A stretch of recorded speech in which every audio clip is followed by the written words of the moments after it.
or odd functions. We know that a periodic function f(x) defined in an interval minus L to L can be represented by the Fourier series f(x) equal to half a naught plus summation n equal to 1 to infinity an cos n pi x by L plus bn sin n pi x by L, where a naught equal to this, n equal to this, and bn equal to this. Now we consider two different cases. Case first, when f(x) is an even function. What we mean by even function?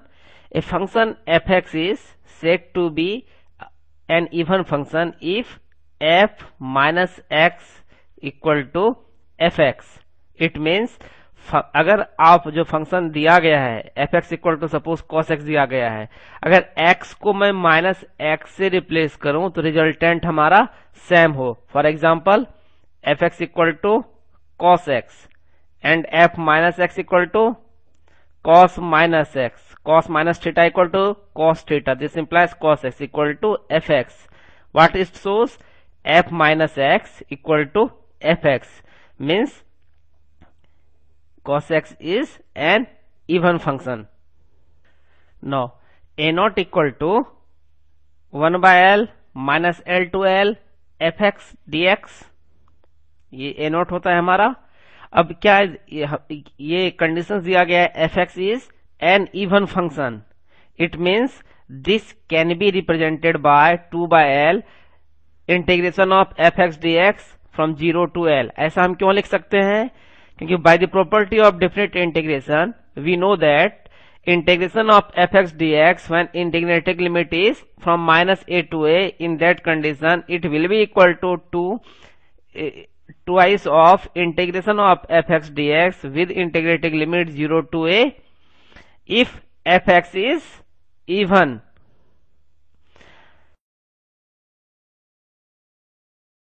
Next, what will be the value of bn?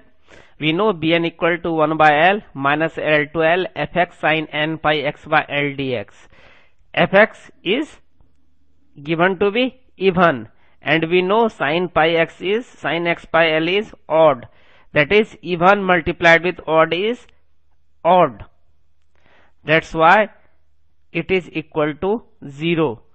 क्योंकि हम लोग जानते हैं integration of f(x) dx अगर integrating limit minus a to a हो और f(x) अगर odd हो तो इसका वैल्यू 0 के बराबर होता है. That's why bn equal to 0. Hence we may say that if f is a periodic function and it is even, then Fourier expansion contains only cosine terms. अर्थात हम कह सकते हैं कि अगर f(x) हमारा इवन फंक्शन दिया गया है तो जो इसका फोरियर सीरीज एक्सपेंशन होगा उसमें केवल कॉस वाला टर्म ही एग्जिस्ट करेगा.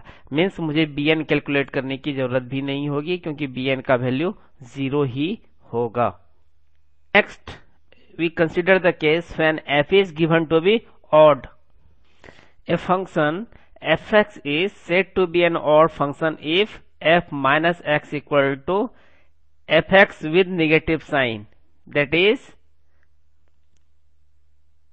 For example sine x cube. अर्थात इस समय क्या होता है कि अगर मैं x को रिप्लेस करूं, जैसे मैंने मान लिया f(x) equal to sine x, f minus x क्या होगा? f minus x equal to minus sine x. This can be written as f(x) with negative sine. Means it is an example of odd function. अगर f(x) हमारा odd function है तो उस condition में a not हमारा हो जाएगा 1 by L minus L to L f(x) dx equal to 0 by the property of definite integration. क्योंकि f(x) हमारा ऑड दिया गया, it will be equal to 0 and n equal to 1 by L minus L to L f(x) cos n pi x by L dx equal to 0. क्यों? क्योंकि f(x) जो हमारा दिया गया है यह हमारा ऑड फंक्शन है और cos n ये हमारा cos n pi x by l even function होगा।